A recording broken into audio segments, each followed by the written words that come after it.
हाय जय मसीह की। Hello friend, नमस्ते। Welcome to रोमास ऑफिशियल। आज के पवित्र वचन है लूका रचित सुसमाचार अध्याय 3 138 पद तक। आज लूका रचित सुसमाचार अध्याय 3 1 से 38 पद तक विषय में है यूहन्ना बपतिस्मा देने वाले का संदेश। तिबिरियुस कैसर के राज्य में 15 वर्ष में जब पुतियुस पिलातुस यहूदिया का हाकिम था और गलील में हेरोद्स इतुएर और त्रखोनीतियस से उसका भाई फिलिपुस और अबिलेन में लिसानियस चौथाई के राजा थे। और जब हन्ना और केसा महायाजक थे उस समय परमेश्वर का वचन जंगल में जाकर के पुत्र यूहन्ना के पास पहुंचा। यो हेरोद के आसपास के सारे प्रदेश के जाकर पापों को क्षमा के लिए मन फिरावा के बपतिस्मा का प्रचार करने गया, जैसा यशायाह भविष्यवाणी के कहे हुए वचनों के प्रस्तुत में लिखा है। जंगल में एक पुकारने वाले का शब्द हो रही है, प्रभु का मार्ग तैयार करो, क्योंकि सड़कें सीधे बनाओ। हर एक घाटी पर दो जाएगी और हर एक पहाड़ और टीला नीचा किया जाएगा, और जो टेढ़ा है सीधा और जो ऊंचा नीचा है वो चौड़ा मार्ग बनेगा, और हर प्राणी परमेश्वर के उद्धार को देखेगा। जो भेड़ उससे बपतिस्मा देने को निकल कर आती थी उससे यो कहता था, ये सांप के बच्चों, तुमने किसने जाता दिया कि आने वाले क्रोध से भागो। अंत मन फिराव के योग्य फल लाओ और अपने अपने मन में यह न सोचो कि हमारा पिता अब्राहम है, क्योंकि मैं तुमसे कहता हूँ कि परमेश्वर इन पत्थरों से अब्राहम के लिए संतान उत्पन्न कर सकता है। आप कुल्हाड़ों पेड़ों की जड़ पर घरा है, इसीलिए जो पेड़ अच्छा फल नहीं लाता वो काटा और आग में झोंका जाता है। तब लोगों ने उससे पूछा, तो हम क्या करें? उसने उन्हें उत्तर दिया, जिसके पास दो कुर्ते हो वो उसके साथ उसके पास नहीं है बांट ले, और जिसके पास भुजौन हो वो भी ऐसा ही करे। महसूल लेने वाले भी बपतिस्मा लेने आए और उससे पूछा, हे गुरु, हम क्या करें? उसने उससे कहा, जो तुम्हारे लिए ठहराया गया है उससे अधिक ना लेना।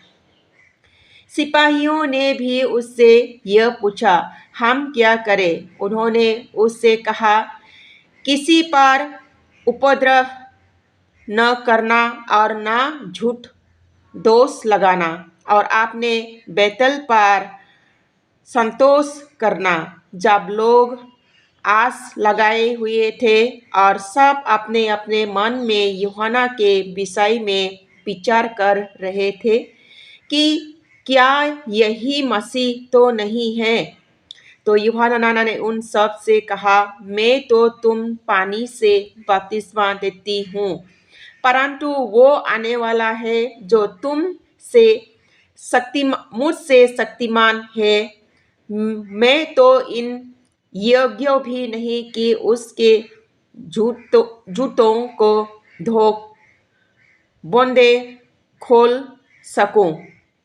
वो तुम्हें पवित्र आत्मा और आग से बपतिस्मा देगा। उसका सूप उसके हाथ में होगा और वो अपना खाली हाथ अच्छी तरह से साफ करेगा और गेहूं को अपने खते में इकट्ठा करेगा, परंतु भूसी को उस आग में जो बूझने की नहीं चला देगा।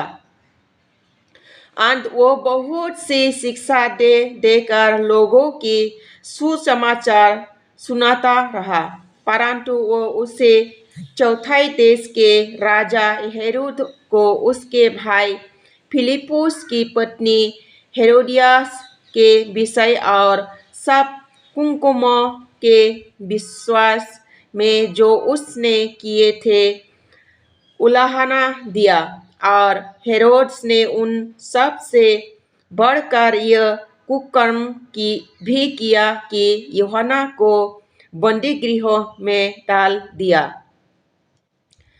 यीशु का बपतिस्मा।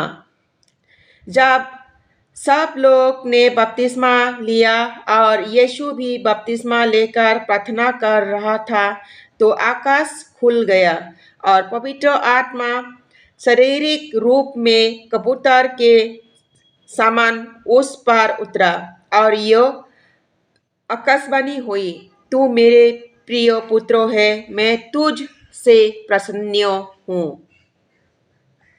यीशु का वंशावली। जब यीशु आप उपदेश करने लगा तो लगभग 30 वर्ष की आयु का था और जैसा समझा जाता था यीशु का पुत्र था, और वो एली का, और वो माताम का, और वो लेवी का, और वो मली का, और वो यना का, और वो योसेफ का, और वो मतियाह का, और वो अमोल का, और वो नुहुम का, और वो अल्फयाह का, और वो नगह का, और वो मत का, और वो मतियाह का, और वो सिमी का, और वो योसेख का, और वो योदा का, और वो यूहन्ना का, और वो रेसा का, और वो जरुब्बाबिल का, और वो सल्तियुस का, और वो नेरी का, और वो मलिक का, और वो अधु का, और वो कोसाम का, और वो एलीमुदा का, और वो एर का, और वो यीशु का, और वो इलाजार का, और वो योरम का, और वो मत्तात का, और वो बेली का, और वो सोमोन का, और वो यहूदा का, और वो यूसुफ का, और वो यूहन्ना का, और वो एलियाकोम का, और वो मलियाह का, और वो मित्रा का, और वो मनता का, और वो नंता का, और वो दाऊद का, और वो यूसुफ का, और वो अबेद का, और वो अबोयज का, और वो सोलोमोन का, और वो नहशोन का, और वो अमित नादा का, और वो अरनी का, और वो हिस्ट्रन का, और वो फिरिस का, और वो यहूदा का, और वो याकूब का, और वो हसक का, और वो अब्राहम का, और वो तिरह का, और वो नाहोर का, और वो रुसुक का, और वो रू का, और वो फिलिक का, और वो एबीर का, और वो सिलह का, और वो केनान का, और वो अरफज का, और वो सोम का, और वो नू का, और वो मेलिक का, और वो मथियुस का, और वो हनून का, और वो जेरियद का, और वो मललेन का, और वो केनान का, और वो एसोन का, और वो सेठ का, और वो आदम का, और वो परमेश्वर का पुत्र था। यही परमेश्वर का वचन है।